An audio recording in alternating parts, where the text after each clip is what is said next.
Thank you for purchasing the plan package for the Gatton CNC 2.0. In the last video, I was assembling the X Gantry. In today's video number 5, I'll be installing the X Gantry to the left and right Y-axis assembly, and this thing will start looking like a CNC machine. I've already got the X Gantry on the workbench, and now I'll place the left Y-axis assembly approximately where I want it to set and add the gantry support bracket with a couple of M5 by 15 millimeter button head screws. These support brackets make it easier if you're working by yourself, and you'll see in a minute that even though this gantry is the smallest of the 4 machine designs, it's still pretty heavy and it's not balanced well since adding the linear rails and the XZ mounting plate.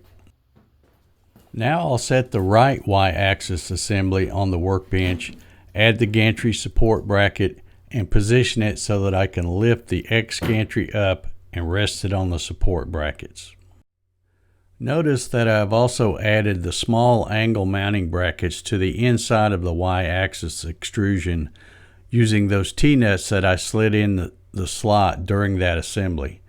I have not fastened those brackets to the workbench yet. That will be done when the final position is determined and setting them up to make sure they are parallel. Before you lift the X Gantry up onto the support brackets, slide in 2 T-nuts in the 2 bottom channels on both ends of the gantry extrusion.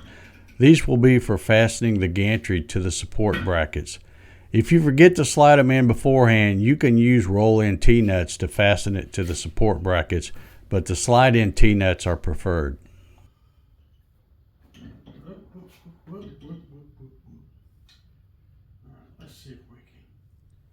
When you have the X Gantry centered on the support bracket, those holes should be lined up.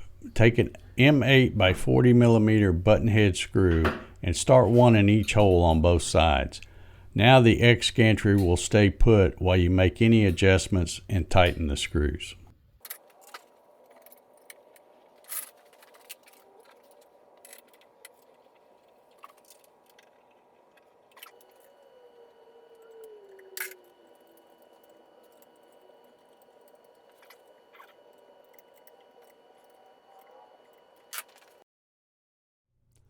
Once all the M8 screws were tight, I fastened the gantry extrusion to the support bracket using 2 M5 by 15 millimeter button head screws and the T-nuts that I'd slid in earlier. Well, it's starting to look pretty good, and nuts. Do you see anything wrong? I forgot to slip in the BK12 spacer before I tightened up all the screws.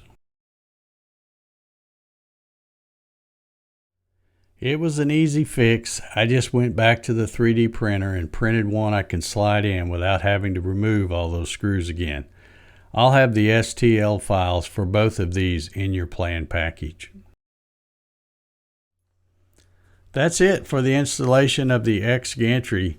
If you have any questions about this video, please feel free to email me at gattoncnc@gmail.com. In the next video, I'll be installing the Z-axis assembly.